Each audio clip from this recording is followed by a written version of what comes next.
hit that subscribe button and tap the bell icon. When my daughter told me to find somewhere else to die, you're useless now.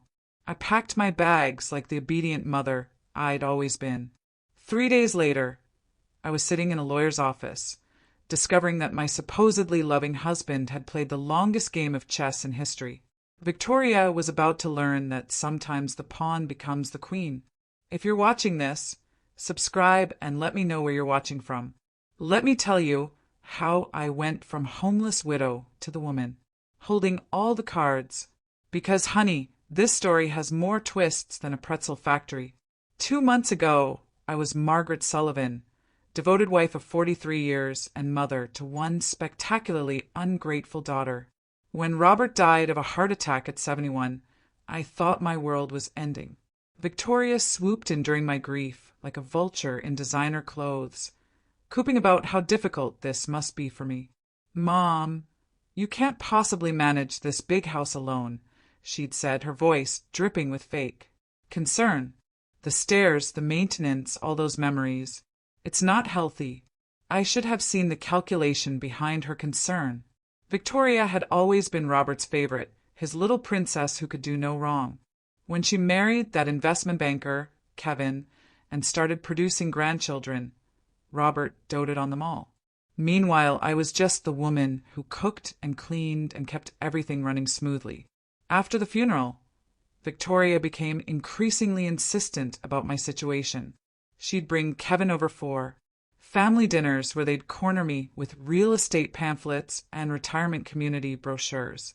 "Mom, these places are wonderful. You'd have people your own age, activities, no responsibilities." What they meant was no inheritance to split, no inconvenient mother to deal with. The final blow came last Tuesday. I'd been living in what Victoria now called our house for 6 weeks since Robert's death, still sleeping in the guest room because I couldn't bear to pack up our bedroom. Victoria arrived unannounced with Kevin and 2 large suitcases. "Mom, we've made a decision. Kevin got the promotion, and we need to move into town immediately. This house is perfect for us." I stared at her, not quite comprehending. "Move in, but this is my home." Victoria's mask slipped for just a moment, revealing the cold calculation underneath. "Actually, Mom, according to Dad's will, I inherited everything. The house, the investments, all of it. I've been letting you stay here out of kindness. But it's time for you to find your own place." The words hit me like a physical blow. "Victoria, surely there's been some mistake." "No mistake. Dad knew I'd take better care of his legacy than you ever could. You never understood money or investments. You were just the wife. Just the wife." 43 years reduced to those 3 words. That's when she delivered the killing blow. "Find somewhere else to die. You're useless now." I packed my things in a daze. 43 years of marriage fitting into 2 suitcases and a small box of photos. Victoria watched from the doorway, checking her watch like I was making her late for something important. "There's a nice senior complex on Maple Street," she offered with the enthusiasm of someone recommending a decent restaurant. "Very affordable. I'm sure they have openings." Affordable. My daughter was inheriting $33 million, and she was suggesting I check into what was essentially a welfare facility for the elderly. Kevin loaded my suitcases into their BMW with the efficiency of someone disposing of garbage. "Margaret, you'll love having your independence again," he said, not quite meeting my eyes. No more worrying about house maintenance or property taxes. No more home, he meant. As we drove away, I watched my house, Robert's house, Victoria's house now, disappear in the rearview mirror. The irony wasn't lost on me. I had spent 4 decades making that house a home, hosting Victoria's birthday parties, nursing Robert through his illness, maintaining every detail he cared about. Now I was being driven to a budget motel like an unwanted guest who'd overstayed her welcome. The Sunset Inn was exactly what you'd expect from a place charging $49 a night. Thin walls, thinner towels, and a carpet that had seen better decades. Victoria handed me $200 in cash like she was tipping a hotel maid. "This should cover you for a few days while you get settled," she said. "I'll have Kevin transfer some money into your account once we sort through Dad's paperwork. Some money for my own inheritance." After they left, I sat on the sagging mattress and tried to process what had just happened. In the span of 3 hours, I'd gone from grieving widow to homeless senior citizen. The woman I'd raised, loved, and sacrificed for had discarded me like an expired prescription. But as I sat there in that depressing motel room, something began nagging at me. Robert had always been meticulous about his affairs, obsessively organized about important documents. He'd shown me the will years ago, explaining his wishes, making sure I understood everything, and I was absolutely certain that's not what it had said. Robert had been many things: traditional, sometimes stubborn, occasionally patronizing about money matters, but he wasn't cruel. The man who'd held my hand through my mother's death, who'd surprised me with flowers every anniversary, wouldn't have left me destitute. The next morning, I used the motel's Wi-Fi to search for Robert's attorney, Harrison Fitzgerald, the same lawyer who'd handled our house purchase and various business matters over the years. His office was downtown, a 20-minute bus ride that cost me precious cash but felt necessary. Harrison Fitzgerald was a distinguished man in his 70s with kind eyes behind wire-rimmed glasses. When his secretary announced that Mrs. Sullivan was here about her husband's estate, he looked genuinely surprised. "Margaret, my dear, I was wondering when you'd come in. I tried calling your house several times, but Victoria said you were traveling." "Traveling?" That's what my daughter had told him. "Mr. Fitzgerald, I need to ask you about Robert's will." He looked puzzled. "Of course. Didn't Victoria provide you with your copy?" I gave her the original and several copies after the reading. My stomach dropped. There was a reading. "Margaret, you were supposed to be there. Victoria said you were too distraught that she'd handle everything and make sure you received your inheritance." The blood drained from my face as the reality hit me. Mr. Fitzgerald. I was never told about any reading. Victoria told me she inherited everything. Harrison Fitzgerald's expression shifted from confusion to alarm. He reached for a thick file folder, his movements suddenly urgent. "Margaret, that's impossible. Your husband's will is very specific about your inheritance." He pulled out a document. I recognized Robert's neat signature at the bottom, witnessed and notarized. But as Harrison began reading, I realized Victoria had lied. About everything. I, Robert James Sullivan, being of sound mind and body, do hereby bequeath to my beloved wife Margaret and Sullivan the following: our primary residence at 847 Oakwood Drive, including all furnishings and personal effects. Additionally, I leave her 70% of all financial assets, investments, and accounts totaling approximately $23 million. My head started spinning. $23 million. The house, 70% of everything. Harrison continued reading, his voice growing more serious. To my daughter, Victoria Sullivan Hayes, I leave $10 million to be held in trust with distributions beginning on her 45th birthday, contingent upon her treatment of her mother following my death. Contingent upon her treatment of me. Robert had known. Somehow he'd known exactly what Victoria would try to do. "Mr. Fitzgerald," I whispered. "Victoria told me I inherited nothing. She moved into my house. She gave me $200 and suggested I find a senior facility." The elderly lawyer's face flushed with anger. "Margaret, what Victoria has done is called elder abuse and fraud. She's committed multiple felonies, but she had legal documents. She showed me papers forged, most likely, or documents from an earlier draft. Your husband updated his will 6 months before his death, specifically because he was concerned about Victoria's attitude toward money and her sense of entitlement." The room was spinning. All those times Victoria had dismissed my opinions, talked over me during family dinners, rolled her eyes when I tried to contribute to conversations about their expensive vacations or Kevin's business deals. Robert had been watching, evaluating, making decisions. There's more, Margaret.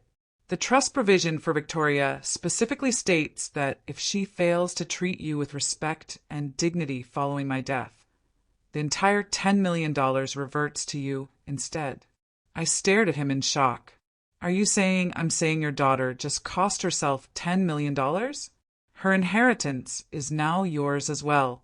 You're not inheriting $23 million, Margaret. You're inheriting $33 million, plus the house and all personal property. The irony was so perfect, it was almost funny.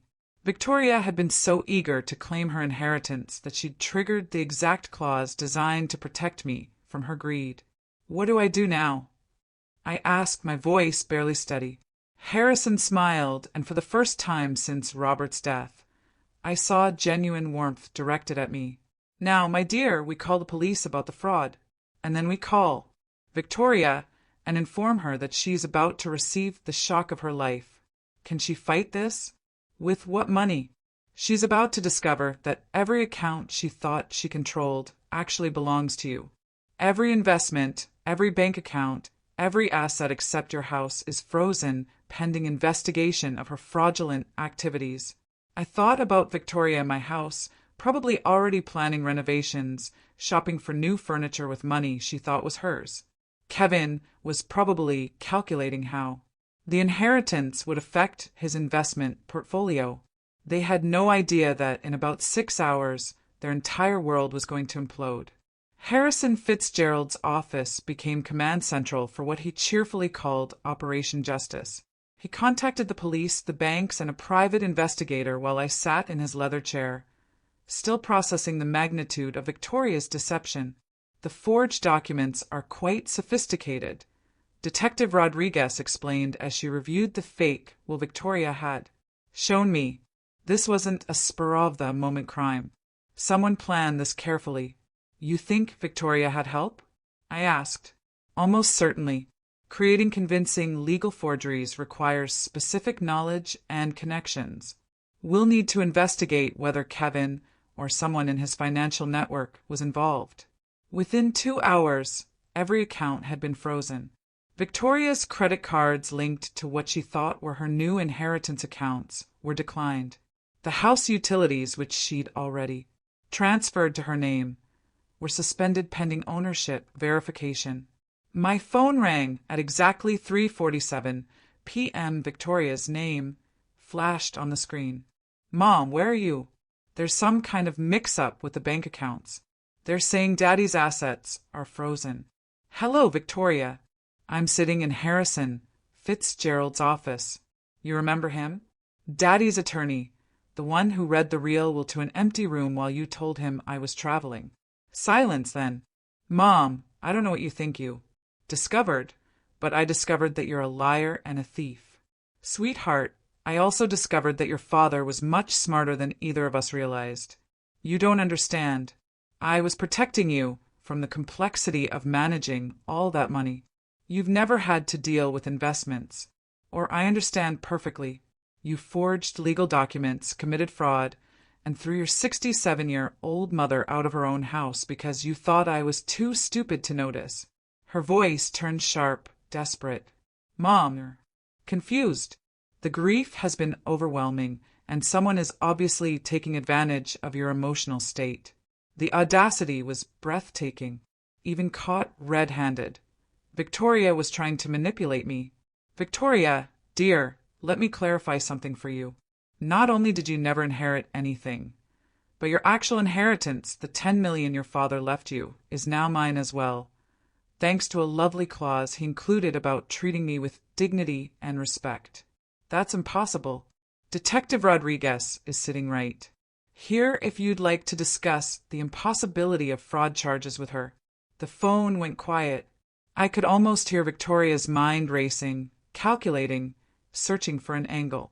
Mom, please, can we meet somewhere and talk about this reasonably? I'm sure we can work something out. Oh, we'll definitely be meeting soon at the courthouse when you're arraigned.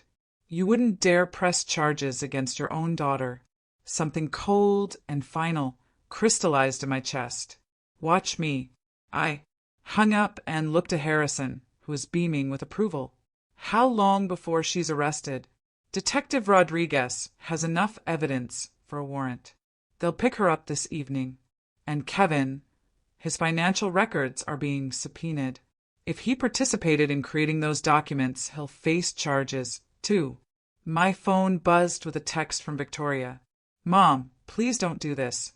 Think about the grandchildren. I showed the message to Detective Rodriguez, who smiled grimly.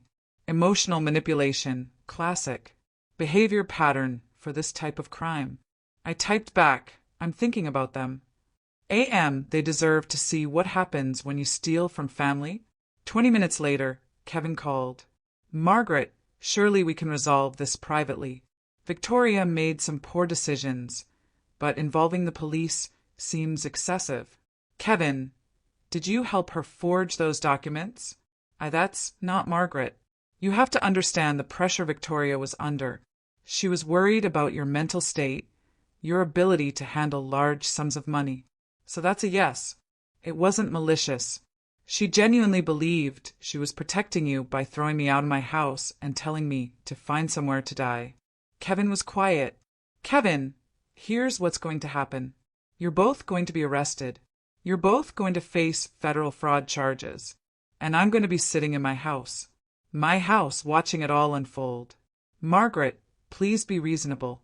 I was reasonable for 43 years. It didn't work out well for me.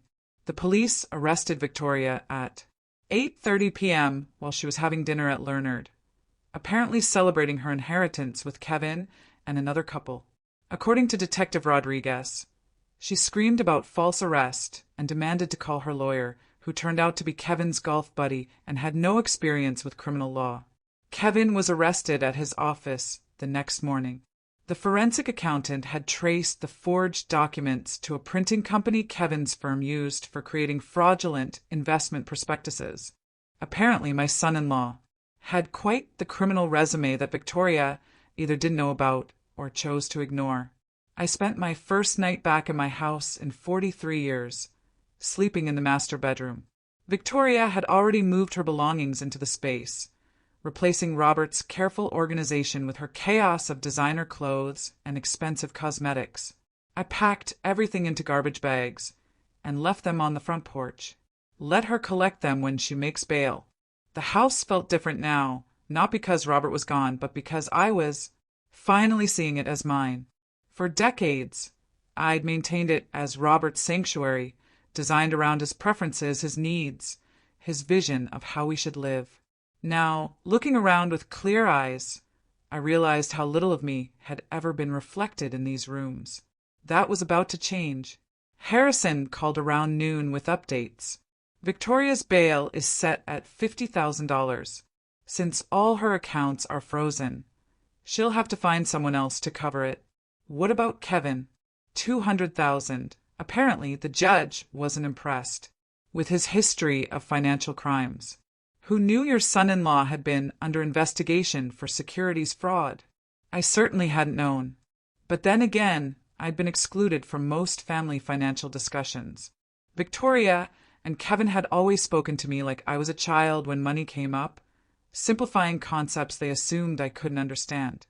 They were about to learn how much I'd actually understood. Harrison, I want to make some changes to the house. Victoria had contractors lined up to renovate. I'd like to proceed with some of those plans, but with my own vision. Excellent idea. It's your home now, Margaret. Do whatever makes you happy.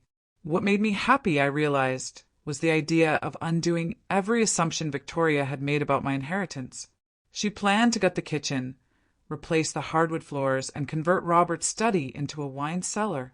I was going to turn the study into an art studio and the wine cellar plans into a library. My phone rang. Unknown number. Mrs. Sullivan, this is Janet Cooper from Channel 7 News. We understand you're the victim of a significant elder fraud case involving your daughter. Would you be willing to share your story? Word was getting out. In a city this size, the arrest of a prominent investment banker and his wife for defrauding his elderly mother-in-law was news. Miss Cooper, I appreciate your interest, but I'm not ready to make public statements. I understand this must be difficult, but your story could help other seniors recognize warning signs of family financial abuse. She had a point. How many other women my age were being manipulated by adult children who saw them as inconvenient obstacles to inheritance? If I decided to tell my story, would I have control over how it's presented? Absolutely. We could arrange a sit-down interview where you'd have approval over the final edit. I thought about Victoria, probably sitting in a jail cell right now, still believing this was all a misunderstanding she could charm her way out of. Miss Cooper, let me get back to you. I might have quite a story to tell. After hanging up, I poured myself a glass of the expensive wine Kevin had sent us for Christmas. Wine I was apparently now drinking in my own house, purchased with my own money, while contemplating whether to publicly humiliate my daughter on television. Life had certainly taken an interesting turn. The doorbell rang at 7 a.m. sharp. Through the window, I could see Victoria on my front porch wearing yesterday's clothes and looking like she'd aged 5 years overnight. She'd made bail somehow. I opened the door, but didn't invite her in. Mom, please. We need to talk. We talked yesterday. You told me to find somewhere to die. I found somewhere to live instead. Victoria's eyes were red-rimmed, her usual perfect composure completely shattered. I made mistakes, terrible mistakes, but I'm still your daughter. Are you? Because daughters don't typically forge legal documents to steal their mother's inheritances. I wasn't stealing. She stopped, clearly struggling to find words that didn't sound criminal. You were what, Victoria? I was trying to protect you from making poor financial decisions. You've never managed large amounts of money. Even now, even after being arrested for fraud, she couldn't admit the truth. In Victoria's mind, she was still the victim of my unreasonable expectations. Victoria, let me share something your father told me 6 months before he died. He said he was worried about your sense of entitlement, your attitude toward money, and how you treated people you considered beneath you. Her face went pale. Daddy never said that. He said you reminded him of his sister, Ella Lehner. Beautiful, charming, and completely incapable of thinking about anyone but yourself. He told me he was changing the will specifically because he was afraid of what you'd do to me if you had control. That's a lie. I pulled out my phone and showed her a voice recording. Actually, it's not. Your father recorded a video message explaining his decision to be played if you ever contested the will or if you treated me poorly after his death. Victoria stared at the phone like it was a poisonous snake. He knew, sweetheart. He knew exactly who you were underneath all that charm. The only thing he didn't predict was how far you'd actually go. Play it, she whispered. I touched the screen, and Robert's voice filled the morning air. Clear, measured, and absolutely devastating. If you're hearing this, Victoria, it means my fears about your character were justified. I hoped I was wrong. I hoped that my daughter had more integrity than I suspected. But if Margaret is playing this recording, it means you've proven me right in the worst possible way. Victoria sank onto the porch steps as Robert's voice continued. I spent 43 years watching your mother sacrifice her dreams, her ambitions, her independence to take care of our family. She worked part-time jobs to help pay for your college while I built my business. She postponed her education, gave up career opportunities, and poured herself into being the wife and mother she thought we needed. The recording continued for 3 more minutes, each word carefully chosen, each sentence a scalpel cutting through Victoria's justifications and self-deceptions. By the time you hear this, you'll have discovered that treating your mother poorly has cost you everything. I hope it was worth it. When it ended, Victoria was crying. Not the pretty tears she'd used to manipulate people since childhood, but ugly, broken sobs. He hated me, she whispered. No, Victoria. He loved you enough to hope you'd prove him wrong. You chose to prove him right instead. She looked up at me, mascara streaking her cheeks. What happens now? Now you face the consequences of your choices. The fraud charges, the investigation, the public humiliation when this story hits the news. The news. Channel 7 wants to interview me about elder financial abuse. I'm thinking of saying yes. Victoria's face crumpled completely. Mom, please think about what this will do to the grandchildren, to Kevin's career, to our whole family. I am thinking about it. I'm thinking about how you didn't consider any of those things when you decided to commit multiple felonies. She stood up slowly, looking older and more defeated than I'd ever seen her. I know you won't believe this, but I never meant for it to go this far. I wanted the money. I wanted the security, the status. I wanted to never have to worry about anything again. For the first time since this nightmare began, Victoria was telling the truth. I believe you, sweetheart, but wanting something doesn't justify destroying people to get it. She nodded, tears still flowing. What can I do to fix this? You can start by admitting what you did was wrong. Not misguided, not protective, not complicated, wrong. It was wrong. It was completely unforgivably wrong. And then you can face whatever consequences come next with some dignity instead of trying to manipulate your way out of them. Victoria looked at me for a long moment, seeing perhaps for the first time not the pushover mother she'd always known, but the woman who just outmaneuvered her completely. I deserved this, didn't I? Yes, Victoria, you absolutely did. 3 days after Victoria's porch confession, Kevin's mother showed up at my door. Ella Laner Hayes was everything I'd expected. Perfectly coiffed, dripping with jewelry, and radiating the kind of entitlement that only comes from 3 generations of inherited wealth. Margaret, we need to discuss this situation rationally. I invited her in, curious to see what version of reality the Hayes family had constructed to explain their son's felony charges. Eleanor settled herself in my living room like she was granting me an audience. Kevin made some poor choices, obviously, but prosecuting him seems rather vindictive, don't you think? Vindictive? Your son helped steal my inheritance and threw me out of my own house. Kevin was following Victoria's lead. He didn't understand the full situation. The woman was actually trying to blame my daughter for her son's criminal behavior. I had to admire the audacity. Mrs. Hayes, Kevin created forged legal documents. That's not following someone's lead. That's conspiracy to commit fraud. Kevin's lawyer believes we can reach a settlement that benefits everyone. You get your house back. Victoria faces appropriate consequences, and Kevin avoids the publicity of a trial. Appropriate consequences, as if Victoria's crimes were a minor etiquette violation. What kind of settlement? Ella Laner smiled, clearly believing she'd found an opening. Kevin's family is prepared to compensate you for your inconvenience. Let's say $2 million in exchange for dropping the charges against Kevin. $2 million to forgive the man who'd helped steal $33 million from me.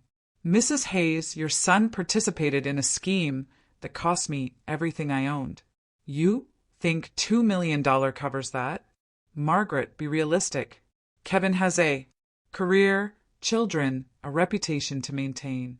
Sending him to prison serves no one. It serves justice.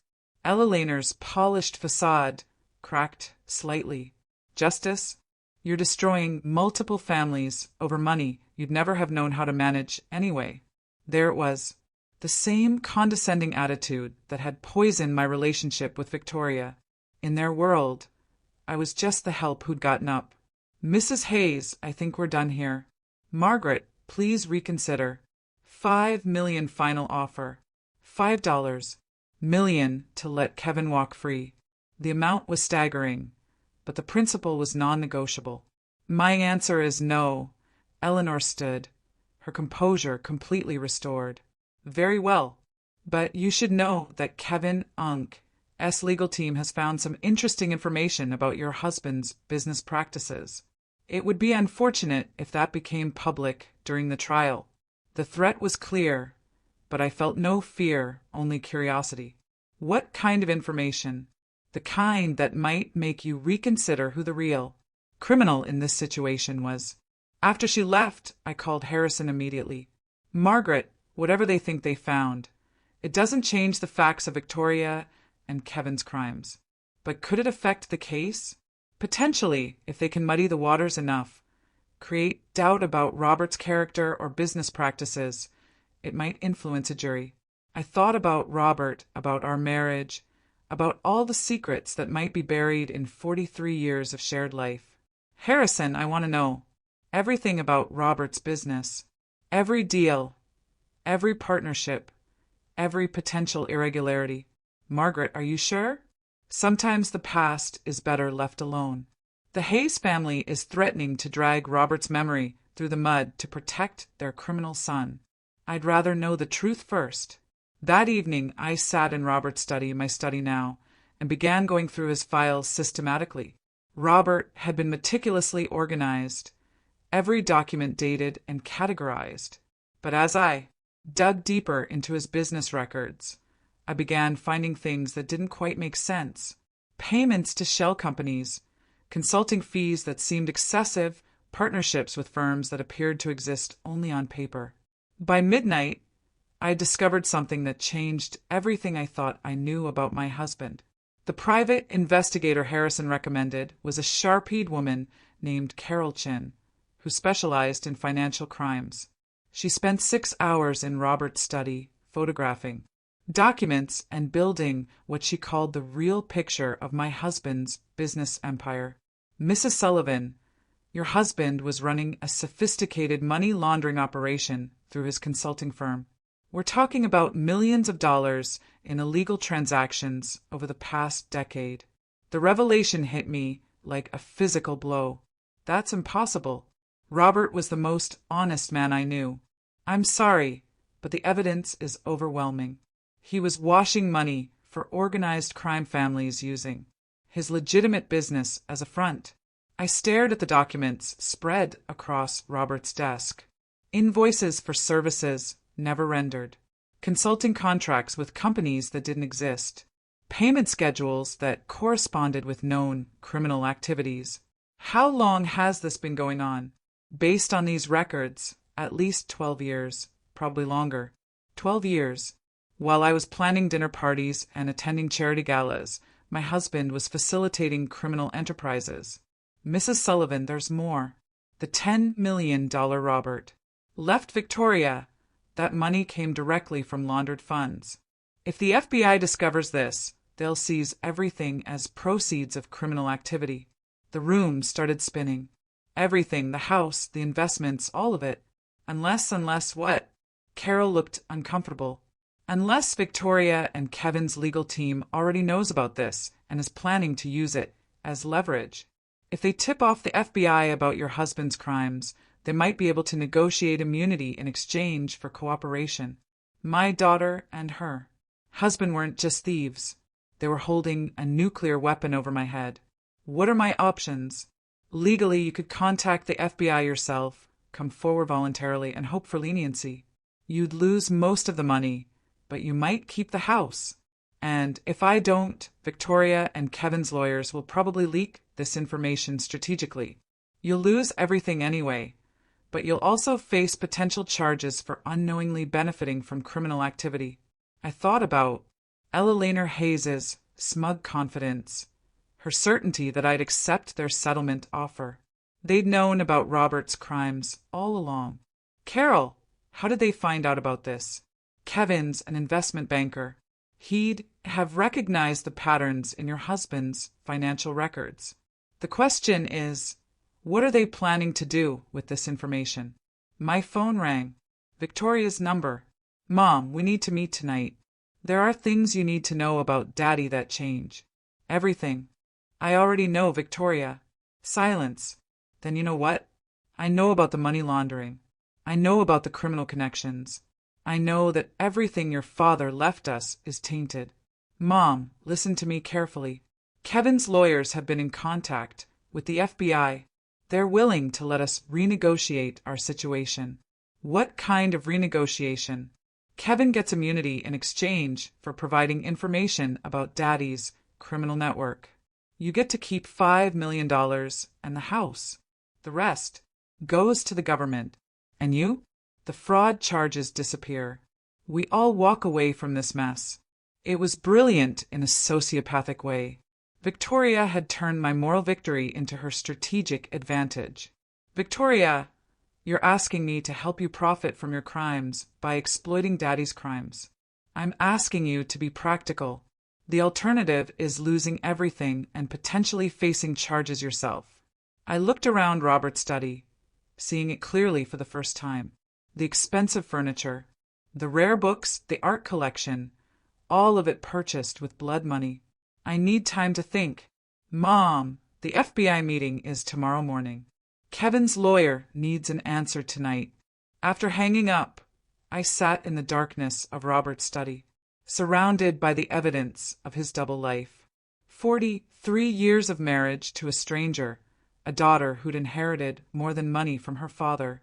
She'd inherited his talent for deception, but she'd made one crucial mistake. She'd underestimated who I was when my back was against the wall. I picked up the phone and dialed Carol Chin. Carol, how quickly can you get me a meeting with the FBI? I have a story to tell them, and I think they're going to find it very interesting. FBI agent Sarah Martinez looked exactly like what Central Casting would order for a federal investigator. Serious, intelligent, and completely immune to charm. She sat across from me in Harrison's conference room, recording our conversation and taking notes with mechanical precision. Mrs. Sullivan, you understand that by coming forward voluntarily, you're potentially admitting to benefiting from criminal proceeds? I understand, but I'd rather tell you the truth than let my daughter and her husband manipulate this situation to their advantage. I laid out everything. Robert's hidden business, Victoria's fraud scheme, Kevin's forgeries, and extortion attempt masquerading as a settlement offer. Your daughter believes she can trade information about your husband's crimes for immunity from her own charges. That's exactly what she believes, and she thinks I'll cooperate because I'm afraid of losing everything. Agent Martinez smiled for the first time. Are you afraid, Mrs. Sullivan? Agent Martinez, 2 weeks ago, I was a grieving widow sleeping in a budget motel. Today, I'm sitting here voluntarily confessing to federal agents about my dead husband's criminal enterprise. Fear is no longer my primary emotion. What is anger? Pure, crystallized anger at being manipulated by people who underestimated my intelligence for decades. Agent Martinez's smile widened. Mrs. Sullivan, would you be willing to wear a wire? 3 hours later, I was sitting in my living room with a recording device taped to my chest, waiting for Victoria and Kevin to arrive for what they thought was a surrender meeting. They knocked at exactly 8 p.m., both dressed like they were attending a business dinner. Kevin carried a briefcase that probably contained immunity agreements and settlement papers. Mom, you look better than you have in weeks, Victoria said, kissing my cheek like nothing had happened. I feel better. Clarity has that effect. Kevin opened his briefcase with the efficiency of someone who'd conducted similar negotiations before. Margaret, our lawyers have structured this very favorably for you. You retain the house, $5 million in clean assets, and complete immunity from any charges related to Robert's activities. Clean assets. That's an interesting phrase. Victoria shot Kevin a warning look. Mom, the important thing is that we're all protected. The past stays buried and we all move forward. What about the $33 million Robert actually left me? Mom, that money is tainted. It can't be separated from Daddy's criminal activities. Taking $5 million is the best outcome possible. And you two? What do you get out of this arrangement? Kevin leaned forward, his confidence returning. We get to put this unfortunate misunderstanding behind us. Victoria's charges disappear. My reputation remains intact, and our family can heal. Misunderstanding. He was still calling felony fraud a misunderstanding. Kevin, help me understand something. When exactly did you discover Robert's criminal activities? What do you mean? I mean, did you know about the money laundering when you married Victoria? Or Did you discover it recently when you were planning to steal my inheritance? Kevin and Victoria exchanged glances. Margaret, I don't think that's relevant to our current discussion. Actually, I think it's very relevant because if you knew about Robert's crimes and said nothing, that makes you an accessory after the fact. And if you only discovered them while committing your own crimes, that makes you remarkably unlucky. Victoria's composure was starting to crack. Mom, what are you getting at? I'm getting at the fact that you two have been planning this for months, possibly years. The forged will, the money-laundering discovery, even Kevin's connections to document forgers. None of this was spontaneous. That's ridiculous. Is it? Agent Martinez finds it quite plausible. The color drained from both their faces. Agent Martinez, Kevin whispered. FBI. She's been very interested in my story about systematic elder abuse, fraud, and extortion, particularly the part where you tried to blackmail me with my dead husband's crimes. Kevin stood up abruptly, reaching for his briefcase. Margaret, this conversation is over. Actually, Kevin, I think it's just beginning. Agent Martinez and two other federal agents entered my living room as Victoria and Kevin sat frozen in place. The briefcase Kevin had been reaching for was confiscated immediately along with both their phones. Victoria Sullivan Hayes and Kevin Hayes, you're under arrest for conspiracy to commit wire fraud, elder abuse, and attempted extortion of a federal witness. Victoria turned to me with an expression of absolute betrayal. Mom, how could you do this to your own family? The same way you could forge legal documents and steal my inheritance, sweetheart. Accept my way is legal. As the agents handcuffed them, Kevin tried one last desperate play. Margaret, you don't understand what you've done. There are people connected to Robert's business who won't appreciate federal attention. You've put yourself in danger. Agent Martinez paused in reading them their rights. Mr. Hayes, are you threatening a federal witness? I'm warning her about the reality of her situation. The reality, Agent Martinez said, is that you just added witness intimidation to your charges. After they were removed, Agent Martinez sat back down across from me. Mrs. Sullivan, Kevin Unk's warning might not be entirely empty. Your husband was connected to some dangerous people. How dangerous? The Torino crime family, primarily. They've been using legitimate businesses to launder money for decades. Your husband's consulting firm was one of their most successful operations. The name meant nothing to me, but the agent's expression told me everything I needed to know. Are you saying I'm in actual physical danger? Potentially, but there's something else. You should know about your husband's operation. Something that changes everything. Agent Martinez pulled out a thick file folder, the kind that suggested months of investigation.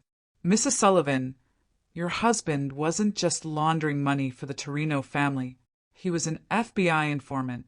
For 12 years, he was providing information about their operations while appearing to facilitate their money laundering. The world tilted sideways. Robert was working for the FBI, deep cover, long-term investigation.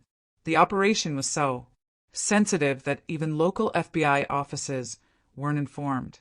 Your husband was helping us build cases against multiple crime families, but the money was real. The FBI allowed him to keep percentage of the laundered funds as payment for his cooperation and to maintain his cover. Everything he left you was earned through legitimate federal cooperation. I stared at her, trying to process this revelation. So, the $33 million is legally yours. Your husband died before the investigation concluded, but his cooperation over 12 years directly led to 47 arrests and the seizure of over $200 million in criminal assets. Why didn't anyone tell me? Because the investigation was ongoing and because we weren't certain about your involvement or knowledge. Your daughter and son-in-law's fraud scheme actually helped us confirm your innocence. Victoria and Kevin didn't know any of this. They suspected criminal activity, but they had no idea about the federal cooperation. They were planning to blackmail you with information that would have actually exonerated your husband. The irony was so perfect it was almost poetic. Victoria had tried to steal my inheritance twice, once through fraud and once through blackmail based on incomplete information. Agent Martinez, what happens now? Now you get your money back, your daughter and son-in-law face federal charges, and you get to decide what kind of life you want to build with your legitimate inheritance and the danger Kevin mentioned. The Torino family will be too busy dealing with their own legal problems to worry about you. We're executing search warrants across 3 states tomorrow morning. I looked around my living room, seeing it again as the site of my resurrection rather than my humiliation. Agent Martinez, can I ask you something? Of course. In your professional opinion, am I a terrible person for feeling satisfaction about Victoria's arrest? Agent Martinez smiled. Mrs. Sullivan, in my professional opinion, you're a woman who refused to be victimized. That's not terrible. That's inspiring. 6 months. Later, I stood in the kitchen of my renovated house making coffee for 2. The morning sun streamed through new windows that actually opened properly, illuminating countertops I'd chosen myself for the first time in 43 years. Good morning, Margaret. Dr. Sarah Chun, Carol's sister, and my new financial advisor appeared in the doorway, carrying a thick folder of investment reports. Good morning, Sarah. Ready for our quarterly review. The past 6 months had been a whirlwind of legal proceedings, media interviews, and personal transformation. Victoria and Kevin were each serving 18-month federal sentences. The news coverage of their crimes had made me something of a celebrity in senior advocacy circles. Your portfolio is performing excellently, Sarah said, settling at my new breakfast table. The charitable foundation is fully operational, and the scholarship fund has already selected its first recipients. The Margaret Sullivan Foundation for Elder Protection had become my primary focus. Using $15 million of my inheritance, we were funding legal aid for seniors facing family financial abuse and supporting legislative changes to strengthen elder protection laws. Any word on the documentary? Netflix confirmed the production deal. They want to start filming next month. My story had captured media attention far beyond the initial news coverage. The Mother's Revenge, an American crime story, was being developed as a limited series with the proceeds going to elder advocacy organizations. And Victoria, Sarah's expression grew careful. She's written again. Her lawyer says she wants to apologize and ask for forgiveness. Victoria had written me 17 letters from federal prison. I'd read the first few, which ranged from self-justifying to desperate, before deciding to stop opening them. Some relationships, once broken, can't be repaired with words. Sarah, has my stance on that changed? Not according to our previous conversations, but people do evolve, Margaret. Even people who've made terrible choices. I thought about the woman I'd been 6 months ago, grieving, dependent, willing to accept whatever scraps of dignity my family offered me. That woman might have felt obligated to forgive Victoria, to rebuild a relationship based on guilt and tradition, but that woman was gone. Sarah, schedule a meeting with Victoria's lawyer, not to reconcile, but to make something clear. What kind of thing? I want Victoria to understand that her actions had consequences beyond legal punishment. I want her to know that she destroyed our relationship permanently and that her children will grow up knowing why their mother went to prison. That seems harsh. Good. It's supposed to be harsh. Victoria made adult choices that hurt people she was supposed to love. She doesn't get to escape the emotional consequences just because she's written some prison letters. Sarah made notes in her leather portfolio. And the grandchildren. Victoria's requested supervised visits with them. My relationship with Victoria's children will be based on their choices when they're adults, not their mother's rehabilitation efforts. The doorbell rang. Through the window, I could see a delivery truck with a large package. Must be the new furniture for the studio, I told Sarah. The art studio had been my favorite renovation project. Robert's former den was now a bright, airy space where I was rediscovering my love of painting. something I'd abandoned when I got married and assumed the role of supporting wife and mother. Margaret, can I ask you something? Personal? Of course. Do you ever regret how this all played out? The prison sentences, the media attention, the permanent family estrangement. I considered the question while signing for my delivery. 6 months ago, I'd been invisible, a widow with no money, no home, and no prospects. Today, I was a millionaire philanthropist with a foundation, a documentary deal, and a purpose that extended far beyond my own survival. Sarah, my daughter, tried to steal everything I owned and leave me homeless. My son-in-law created forged documents and threatened me with blackmail. They showed me exactly who they were when they thought I was powerless to stop them. But they're still family. No, they're still DNA. Family are the people who protect you when you're vulnerable, not the people who exploit your vulnerability for profit. Sarah closed her portfolio, satisfied with my response. Besides, I added, look what I became when I stopped allowing them to define my worth. After Sarah left, I walked through my house. Really my house, now decorated, according to my taste, organized around my priorities.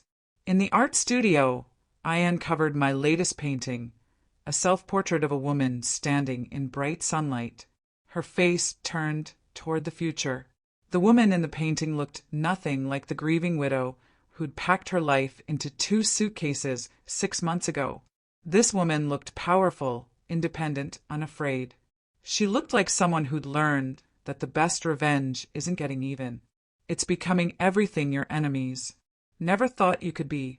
Outside, the sun was setting behind trees. I'd planted myself in soil that belonged to me, on property I defended through intelligence and courage rather than inherited through marriage or birth.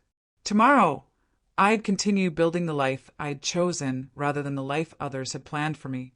And if Victoria wanted to rebuild a relationship with this woman, she'd better bring a lot more than prison letters and hollow apologies. She'd better bring a complete transformation, one that matched my own. Thanks for listening. Don't forget to subscribe and feel free to share your story in the comments.